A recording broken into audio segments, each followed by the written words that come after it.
the most popular questions, if not the most popular question that I get asked as a nutritionist is, how do I avoid gaining weight? I'm gaining weight, even though I'm putting all of this time and effort into training for a marathon or a half marathon, and I'm frustrated. And hopefully we're gonna answer some of those questions and find out why it's happening and what we can do about it, and delve into this topic a little more deeply. I'm gonna share my screen with you so that you all can follow along with it. Okay, let's get started. So avoiding weight gain, and it's a tricky science for sure, and there's a lot of moving parts, and it's also different for everyone. So I really want you just to focus on yourself and see what part of what I'm gonna touch on applies to you and what doesn't, because there's some things that certain people can do that are helpful and other people do that may not be helpful. So again, it's an individual issue, and we wanna make sure that we personalize it to you. So as you can see, this happens. And I also want to just share with you a little bit that this happened to me the first time I trained for a marathon too. Of course, before I really knew what I was doing. I was very young and inexperienced, and I just thought, I'm gonna go out and run. I'm gonna keep on running. I'm gonna run a lot. I'm gonna run every day until I build up to 20 some odd miles, 20, 22 miles. And then I'm gonna toe that race line and I'm gonna run a marathon. And I found halfway through this 6-month venture that I gained probably about 10 to 12 pounds, and it was slowing my running down. I wasn't feeling great, and obviously didn't get the time that I wanted during the race, and I just couldn't figure out what was really happening until I learned what was happening, and then it kind of made sense. So if you've ever been frustrated with this situation, and it doesn't have to be a marathon, it could be a half marathon, it could be just a change in exercise, it could be a new runner and you're just running, and then you find out you wanted to start running to lose weight and you're actually gaining weight, and that could apply to you too. So how could this happen? And I'll go into some studies. I'm not going to bore you too much with the science behind this, but there's been a lot of studies behind this, and there's a couple of different ways to look at it. So first of all, studies are showing that, and one study in particular has some stats here. It was a 16-week study on runners. And they said, don't change anything in your diet at all. Make no dietary changes. We just want to change your exercise habits. So they started these 16 runners on a running regimen for 6 weeks. And after 8 weeks, they found that there was no change in body fat. So they tested them after the 8-week period, and then they tested them after the final 16-week period. And both at the 8-week period and the 16-week period, there was no change in body fat. Their body fat had stayed the same. Some of these individuals had changed their muscle mass, so they've increased muscle mass. So their weight gain may or may not have just been from muscle mass, but they were not losing any fat. And that was interesting because maybe they weren't gaining fat, they weren't losing any, and that was their intent. So when you dive a little deeper into that, then we look at energy expenditure. And another study showed that what they did was they tested 24-hour energy expenditure of runners, and there was about 89 people in this study. And what they found was 62% of runners had a lower energy expenditure the entire day than the rest, than a control group, which was non-runners. And that they said, how could that be? How could runners have less energy expenditure? And when I say energy expenditure, I'm saying the amount of energy that you're expending during a day. So basically the amount of calories that we're burning is another way of saying that. So runners are burning less calories than non-runners. How is that? And it's because runners, and I'm sure that this rings true for many of you, we run. So we run for an hour and 15. If you're on a long run, maybe 2 hours, depending on where in your training plan you are. And then the rest of the day, what do? We sit at our desks, we sit at our computers, we take a nap, we put our feet up, we drive, we're very inactive the rest of the day. And there was a joke at a place that I used to work at, big company that I used to work at, huge parking lot, big facility, and huge running population. So a lot of the runners would meet before work and go running, and then they would come back and find their parking spots. They would take the parking spots closest to the building because why not, right? And everyone would laugh at the runners, saying that these runners are going out for 7, 8, 9 mile runs every day before work, and then they're not willing to walk through the parking lot. They want to get the closest spot. And it's true. Runners want to save their energy for their runs. And we tend not to expend a lot of energy the rest of the day because we feel that we're either recovering or we're saving ourselves for the next day. When in reality, if we increase our energy expenditure in the whole 24-hour period and not just that 1 or 2 hour period that we're running, we would increase the amount of fat that's burned through the day. And that could be a cause of why we're not gaining weight, why we're not losing weight, rather. Third study I'm going to touch on, which I found interesting, was runners. Runners run. That's what we do, right? We're runners, and we tend to run about 6 days a week because we want to burn fat and we want to get faster and we want to get leaner and stronger. And it shows in this one study that runners who they compared runners who ran 6 days a week versus runners that ran 4 days a week, and they actually found that runners who ran 4 days a week were leaner, had less fat percentage in their body composition than runners who ran 6 days a week. And some of the hypothesis here and some of the analysis said that, runners who ran 6 days a week really felt fatigued. Some of their runs were slow. They felt a little bit sluggish during their runs, and they weren't having very good runs, and they weren't able to run for as long as they wanted to run because they were basically burned out when you do too much. They also ran so much that their hunger levels were higher, so they were eating more. So maybe there's some connection between the amount of miles that they're running and your hunger, and therefore our choices aren't as healthy because our hunger is not under control. And then they looked at the runners who ran 4 days a week, and not only were their runs more efficient, they hit their paces a little bit better. They felt healthier overall. They felt more well-balanced. They could be a little more active the rest of the day because they weren't so fatigued and tired. And they actually made better dietary choices because they felt more balanced. So that highlights something to us too, that maybe all this hardcore, hard-focused training on running may not be the best if we're looking to lose weight. We may need to put a little more balance in our lives, and maybe, not saying being less active, but maybe choosing some other activities that may not be as hard on our bodies, cause that much hunger, cause that much inflammation, and provide us with a little more recovery time. Yoga, cycling, swimming, something more non-impact. And that really was the bottom line of that study. So we need to look at our calorie intake for sure. So are we mindlessly eating? Is our hunger out of control? Are we running too many miles? Are we not being as active the rest of the day? And again, balancing how much we're running with our hunger. So basically, science aside, we don't want to out-eat a run. That's really what it all comes down to, is we're running and we're burning a nice amount of calories, but it's not enough calories to go, eat 10 cinnamon muffins afterwards. So your calories in have to equal your calories out at the end of the day. Yes, there is some wiggle room here because as runners, our metabolisms are faster than non-runners, and that's really the main benefit of running, one of the main benefits of running. So this isn't a perfect science by any means, but we have to make sure that we're not overeating for the amount of activity that we are doing on a daily basis. And that creates some balance. And how do we do that? And the one major thing is quality. So we have to choose high quality foods. So again, not choosing the cinnamon muffin after running, but maybe choosing oatmeal with blueberries or a protein shake or some chocolate milk, some kind of whole foods that are going to provide your body with nutrients and not just empty calories.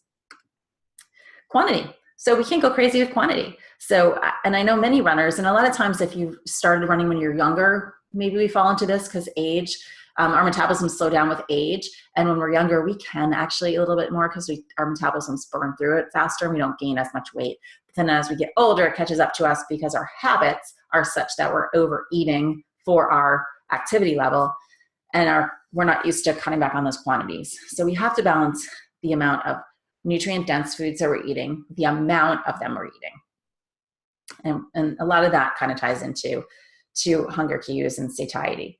Hydration, I can't stress hydration enough. Hydration is huge. And being chronically dehydrated, and as runners, many of us are because we're sweating on a daily basis so much and we may not be replenishing all those fluids, that if we're not really mindful of hydrating, that our body takes that as hunger. We tend to eat more because we're more hungry because there's fluid in foods, there's water in food, and that's our body's way of telling us that we're dehydrated is sending a hunger cue because it just desperately needs some more water. So we tend if you tend to be dehydrated chronically, you are at risk for eating a little bit more, at risk for gaining a little bit more weight. So hydration is all part of this balance as well. Fiber, interestingly, is something that we don't talk about a whole lot, but fiber, while it does tie into the quality of food, so if we're having nutrient-dense food, we also want to make sure that it's high in fiber most of the time throughout the day.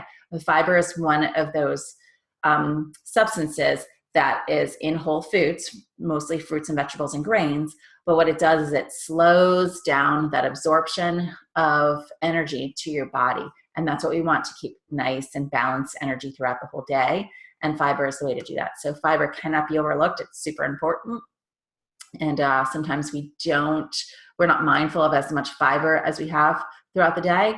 And that ties into quality, but it also ties into energy storage. And the energy storage that we have can affect your hunger, and hunger affects weight gain or weight loss. So it's all connected. And timing. So timing is also something I want to stress. So you can have a diet that's really high in nutrients, and you can be, eating a balanced portion of those nutrients throughout the whole day. You could be hydrated, you could be doing well with your fiber intake, but if you're not eating it at certain intervals throughout the whole day and providing your body with the nutrients that it needs, then it's not going to be a balance. So all of these things play in to not only great running and being able to run faster and to be to increase your aerobic capacity, but also to increase your energy and your energy that's available just for everyday activities. So they all tie into this. Quality and quantity, how do you get it? I've touched on this a little bit in the last slide, but basically whole foods fall into 3 categories of nutrients: carbohydrates, fats, and proteins. Where do we find our carbs? The healthiest carbs that we can find are fruits and vegetables. Starchy vegetables are going to be a little higher in carbohydrate than other vegetables, non-starchy vegetables. And by starchy vegetables, I mean potatoes, sweet potatoes, all your winter squashes like butternut squash, acorn squash, and of course dairy. We find carbohydrate in dairy too. So if you're eating fruits, veggies, and dairy, you're going to be getting a sufficient amount of carbohydrates. And I would also add to this, well, it's not on here, grains. And grains are also great sources of carbohydrates. So by grains, I mean rice, oatmeal, brown rice, quinoa, barley, your whole grains, which are going to provide you with the most amount of nutrients, and specifically carbohydrates. Fats, healthy fat. So we hear healthy fat, eat healthy fat, eat more of it, eat it throughout the whole day. It's going to help with inflammation. But what's a healthy fat? It's really an unsaturated fat. The healthiest unsaturated fats are monounsaturated fats, and you will find those in olive oil, avocado, salmon, which is the highest fish in omega-3 healthy fatty acids, nuts, and seeds. And protein. So protein, lean beef, chicken, turkey, tofu is a vegetarian source of protein. So basically, these are all your nutrient-rich foods that you want to design your dietary intake on, and you want to eat them at every single meal. Carbohydrate, protein, fat, every single meal, small intervals throughout the whole day, and that's how you're going to get optimal nutrition in your diet and balance your energy and balance your weight maintenance. Okay, so those are the tips. You really want to time them around your run as well, because if we're running most days of the week or being active most days of the week, we want to fuel that run first and then time the rest of your intake around that run. Okay, so again, it comes down to being prepared. So if you're prepared and you have the knowledge and you run with it, no pun intended, then this is going to help you maintain your weight and avoid gaining weight with all of this training. So fueling before your run is key. So if you go out and you're running, you're running on empty, let's say, we're going to talk about that too in a second, and you're running without a lot of nutrition underneath you to burn off of, you're probably going to burn through some of your protein stores.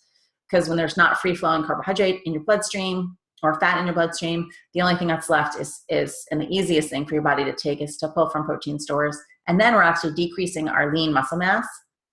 Not good. You also want to make sure that you're prepared the day before. So it's not as important as maybe right before you run. fueling, but maybe the day before, so your body's stores are ample and that you can have a good run based on what you've eaten pretty much in 24 hours before the run is, and that time frame is the most important. Before the run, you know, it'll be there for you to burn off of, but there's not going to be anything deep in storage there. That's just to top it off. And if you're going on long runs, you're going to need to bring fuel with you because you're going to burn out of what's free flowing in your body, and you're going to tap into the stores. And if you once you tap out of the stores, that's when you hit the wall. And I'm not saying you're going to hit the wall all the time, although that may happen during a long run or a long race.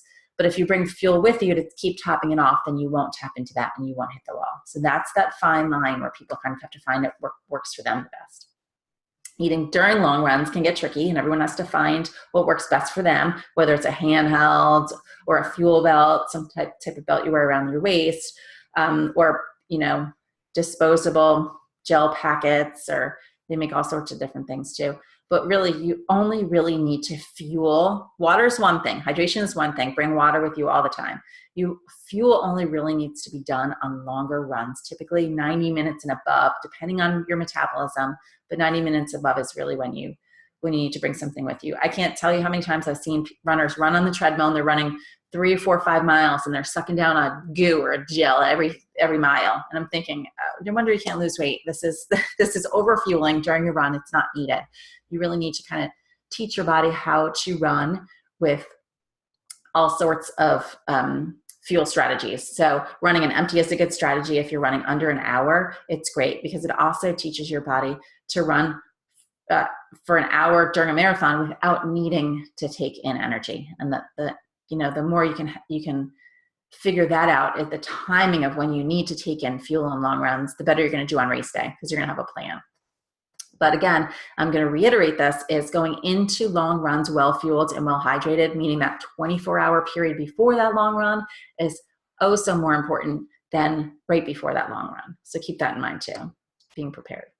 So this is what not to do. So recovery, I'm going to talk about recovery for a minute. But usually we go on our long run, 16, 18, 20 miles, whatever it is, and then we lie on the couch for the rest of the day. So our activity level, our energy expenditure for the rest of the day is very low. And then we overeat. We're so hungry. Our hunger's out of control. So we tend to choose really fast, quick, easy, not so healthy choices to refuel with. And we don't want to look like this guy. Okay? Don't be this guy. Recover properly. So make choices that are going to refuel your body and make sure that you're not only recover, but that you're preparing for another run a day or two later or another workout after that. And these are the quick tips. Quick recovery snack should be either in your gym bag, in your car, in your purse, at your desk, wherever it is that you do your run within 15 to 20 minutes. Get that recovery started because that's the key to not being crazy hungry 2 hours later and not being able to control your intake. The next key is, but after that recovery snack, have a recovery meal within 2 hours. A solid meal with all your nutrients, fat, carbohydrate, and protein. And then another recovery meal 3 to 4 hours later. So your body's continuing to recover for many hours after that long run. So we don't want to just have that chocolate milk right after your run and then not eat until 8 hours later. You're continuing to recover throughout that day because your metabolism is so sparked that you want to make sure that you're fueling properly.